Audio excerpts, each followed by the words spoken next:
A very happy good morning to everyone. Perfect English के इस YouTube channel पर आप सब लोगों का हार्दिक स्वागत है।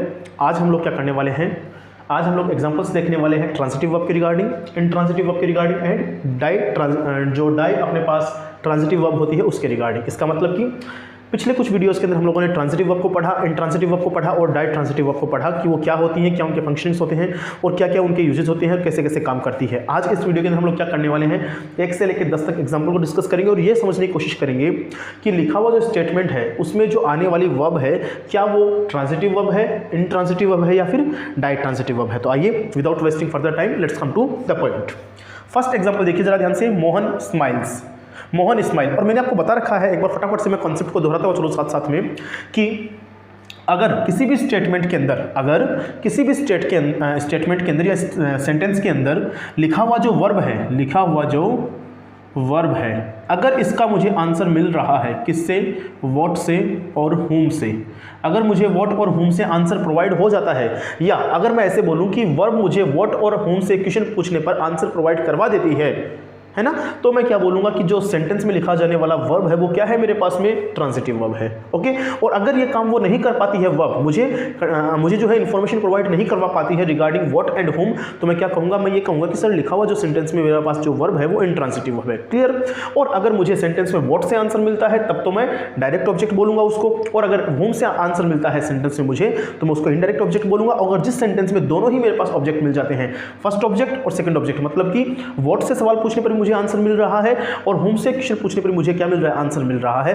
उस कंडीशन में मैं ये मान लूंगा कि लिखी हुई जो वर्ब है मेरे पास में वो कैसी आई है, वो डाई ट्रांजिटिव वर्ब आई है। ठीक है, तो मैंने आपको ट्रांजिटिव वर्ब बता दिया, इंट्रांजिटिव वर्ब बता दिया और डाई ट्रांजिटिव वर्ब बता दिया। अब आइए कोशिश करते हैं एग्जांपल को डिस्कस करने की। मोहन स्माइल्स, एक बार बताओ ये वर्ब है, बिल्कुल ये वर्ब है। सवाल पूछो वर्ब से, व्हाट से और होम से, तो मोहन स्माइल्स व्हाट, कोई आंसर मिल रहा है सर? आगे आंसर नहीं मिलेगा बिकॉज आगे तो फुल स्टॉप है। मोहन स्माइल्स होम, अगेन मुझे आंसर नहीं मिलेगा। इस कंडीशन के अंदर जब मुझे आंसर ही नहीं मिल रहा है आगे, तो मैं क्या मानूंगा कि लिखा हुआ जो सेंटेंस के अंदर जो मेरे पास वर्ब आई है वो कैसी आई है, तो मेरे पास में वर्ब है वो इंट्रांजिटिव वर्ब। कैसी वर्ब है? इंट्रांजिटिव वर्ब है। और इंट्रांजिटिव वर्ब के पास में ऑब्जेक्ट खुद का नहीं होता है, हमने यही पढ़ा है प्रीवियस वीडियो के अंदर। Next, she smiles to me. अब इस कंडीशन में क्या हुआ, जरा ध्यान से देखने की कोशिश करते हैं। मेरे पास वर्ब अगेन कौन सी है, स्माइल्स ही है, लेकिन अगर मैं क्वेश्चन पूछता हूं शी स्माइल्स व्हाट, तो मुझे आंसर नहीं मिलेगा शी स्माइल्स व्हाट, है ना। लेकिन अगर पूछता हूं she smiles to whom, she smiles to whom, तो आंसर मिलेगा to me, she smiles to me. वो मुझे या मेरे को देख के क्या करती है, स्माइल करती है। लेकिन इस कंडीशन में जब आप ये कह दोगे कि सर यहाँ पर तो आंसर मिल रहा है, या फिर मैं ये कहूँ कि ऑब्जेक्ट मिल रहा है, तो आप गलती करोगे, क्योंकि आपने यहाँ पर इस चीज़ को कंसिडर नहीं किया होगा जिसको मैंने आपको प्रीवियस वीडियो के अंदर बताया था। मैं दोबारा बताता हुआ चलूँ कि जब वर्ब और ऑब्जेक्ट के बीच में एक बैरियर आ जाता है प्रीपोजिशन नाम से, तो वो जो ऑब्जेक्ट है वो आपका वर्ब का ऑब्जेक्ट ना होकर किसका ऑब्जेक्ट रह जाता है, प्रीपोजिशन का ऑब्जेक्ट रह जाता है। इस कंडीशन के अंदर मैं क्या बोलूँगा कि यहाँ पर आने वाली जो वर्ब है वो भी कैसी है, मेरे पास में इंट्रांजिटिव वर्ब है। बात समझ में आ गई? आगे चलते हैं। They won the match, they won what या मैं ऐसे बोलूं व्हाट दे वॉन, तो आप कहोगे sir they won the match. अगर मुझे आंसर मिल गया व्हाट से ही, इसका मतलब मेरे पास में, क्योंकि आगे सेंटेंस पूरा है ना, सेंटेंस क्या है मेरे पास में, कंप्लीट हो गया ना यहाँ पे, इसका मतलब मैं अगर होम से क्वेश्चन पूछूंगा तो मुझे आंसर ही नहीं मिलेगा। तो इस कंडीशन में मेरे पास ऑब्जेक्ट एक ही है, और ऑब्जेक्ट एक है तो मतलब कि ये कैसा वर्ब हो गया मेरे पास में, ट्रांजिटिव वर्ब का एग्जांपल हो गया। ओके, आगे चलते हैं। Sun rises in the east. अब थोड़ा ध्यान से देखो, यहाँ पर राइजेज वर्ब मेरे पास में है, कौन सी वर्ब है मेरे पास में, राइज वर्ब मेरे पास में है। अगर मैं क्वेश्चन पूछूंगा sun rises what, sun rises what, sun rises what, what sun rises, answer नहीं मिलेगा। सन राइजेज होम, तो भी आंसर नहीं मिलेगा। आंसर तब मिलेगा वेयर सन राइजेज, तो आंसर मिलेगा sun rises in the east. मतलब ये जो ईस्ट जो आपका आंसर मिल रहा है ये तो वेयर से आंसर मिल रहा है, और वेयर तो यहाँ पर कहीं पर भी नहीं लिखा हुआ है। इसका मतलब ये जो वर्ब है मेरे पास में ये कैसी है, इंट्रांजिटिव वर्ब है। कैसी है मेरे पास में ये वर्ब, इंट्रांजिटिव वर्ब का एग्जांपल है। दूसरी बात, अगर आपको ये नहीं समझ में आ रहा तो आप सीधा समझो यहाँ पर बीच में कौन सा बैरियर आ रहा है। अगर आपको कहोगे कि सर ये ऑब्जेक्ट है और ये वर्ब है, और वर्ब का ऑब्जेक्ट अगर होता है तो हम उसको ट्रांजिटिव कंसीडर करते हैं। अगर आप ये बात बोल रहे हो तो बीच में एक बार चेक करो कि यहाँ पर क्या लिखा हुआ है, यहाँ पर तो प्रीपोजिशन आया हुआ है इन, है ना। तो ये ऑब्जेक्ट जो है वो किसका ऑब्जेक्ट हो गया, प्रीपोजिशन का ऑब्जेक्ट हो गया, ना कि वर्ब का ऑब्जेक्ट हुआ। इसलिए हमने क्या माना कि ये वर्ब कैसी है, इंट्रांजिटिव वर्ब है। क्लियर? आगे चलते हैं। फादर बॉट ए बंगलो, है ना। Father bought what, what my father bought, okay, what his father bought, तो आप आंसर दोगे sir father bought a bungalow. What से मुझे आंसर मिल जा रहा है, इसका मतलब ये जो वर्ब मेरे पास लिखी पड़ी है वो कैसी वर्ब है मेरे पास में, तो आप कहोगे सर वो ट्रांजिटिव वर्ब का एग्जांपल है। Is it clear? Next, she found me in the corner, she found me in the corner. इस सेंटेंस के अंदर जरा ध्यान से देखना क्या हो रहा है। ये जो वर्ब आई है मेरे पास में फाउंड, इससे सवाल पूछो she found what, she found what, उसे क्या मिला, क्या आंसर मिल रहा है वॉट का? वॉट का आंसर नहीं मिल रहा है। शी फाउंड हुम, शी फाउंड हुम, शी फाउंड हुम, आंसर मिलेगा शी फाउंड मी, मतलब कि इसमें आंसर मिल गया किसका? हुम का आंसर मिल गया। जब हुम का आंसर मिल गया इसका मतलब मैंने कहा था आपको कि वॉट का आंसर मिले चाहे हुम का आंसर मिले, दोनों कंडीशन में या तो दोनों का आंसर मिल जाए, ठीक है, दोनों का आंसर मिल जाएगा तब तो वो डाई ट्रांजिटिव बन जाएगी। दोनों में से किसी एक का आंसर मिल जाएगा तो हम क्या मान लेंगे उसको? ट्रांजिटिव वर्ब मान लेंगे। क्या मान लेंगे हम उसको?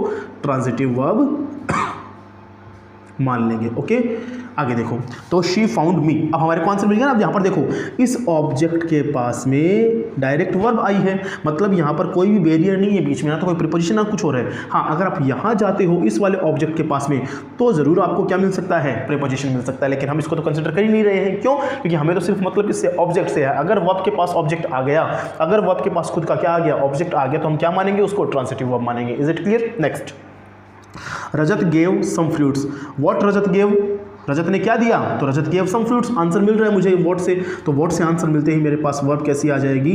तो आप कहोगे सर ट्रांजिटिव वर्ब आ जाएगी। कैसी वर्ब आ जाएगी? ट्रांजिटिव वर्ब आ जाएगी। ओके, आगे देखिए, प्रतिज्ञा लव्स केयरलेसली सॉरी, प्रतिज्ञा लव्स केयरलेसली, प्रतिज्ञा लव्स व्हाट, आंसर नहीं मिलेगा। प्रतिज्ञा लव्स हुम, आंसर नहीं मिलेगा। प्रतिज्ञा लव्स हाउ, हाउ प्रतिज्ञा लव्स, प्रतिज्ञा कैसे प्यार करती है? तो केयरलेसली प्यार करती है। इसका मतलब ये जो आंसर मिल रहा है, पहली बात तो ये ऑब्जेक्ट बनेगा ही नहीं, बिकॉज LY आ रहा है लास्ट में, यस और नो। दूसरी बात, अगर आप उसके थ्रू भी जाते हो तो भी आंसर हमारे को नहीं मिल रहा है। दोनों ही कंडीशन में जब हमारे को आंसर नहीं मिल रहा है, इसका मतलब ये जो लिखी हुई जो वर्ब है वो कैसी है मेरे पास में? तो लिखी हुई जो वर्ब है वो है इंट्रांजिटिव वर्ब। कैसी वर्ब है? इंट्रांजिटिव वर्ब है। Is it clear? उम्मीद करता हूँ आपको बातें समझ में आ रही होगी regarding transitive verb, intransitive verb and ditransitive verb. Ditransitive is a verb where what and whom consider all the answers in itself. Okay, आगे देखिए, Manav loves Kirti, Manav loves what, Manav क्या प्यार करता है? क्या कीर्ति आंसर मिलेगा? नहीं, बट मानव लव्स whom, है ना, मानव किसको प्यार करता है? whom मानव लव्स, तो आंसर मिलेगा सर मानव लव्स कीर्ति। ओके, जब कीर्ति आंसर मिल गया ऑब्जेक्ट के रूप में और यहाँ पर वर्ब और ऑब्जेक्ट के बीच में कोई भी बैरियर नहीं है, नहीं है, इसका मतलब ये कैसी वर्ब हो गई हमारे पास में? तो ये वर्ब हो गई हमारे पास में ट्रांजिटिव वर्ब। कैसी वर्ब हो गई? ट्रांजिटिव वर्ब हो गई। ठीक है, उम्मीद करता हूँ आपको बातें समझ में आ रही होगी। आगे देखिए, इंडिया विंस बाई 10 विकेट, है ना, India wins by 10 wicket. India wins what, India wins what, है ना, व्हाट इंडिया विंस, क्या आंसर मिल रहा है? नहीं। India wins whom, whom India wins, क्या आंसर मिल रहा है? नहीं। लेकिन अगर आप थोड़ा ध्यान से देखो तो यहाँ पर तो क्या है? प्रीपोजिशन आ गया है, बाई क्या है? प्रीपोजिशन है, तो देखने की जरूरत ही नहीं थी, या मैं ये कहूँ कि इनसे सवाल पूछने की हमारे को आवश्यकता ही नहीं थी, क्योंकि हमारे पास में वर्ब के आगे कोई ऑब्जेक्ट नहीं है। इसका मतलब इस कंडीशन के अंदर भी ये क्या है? इंट्रांजिटिव वर्ब है।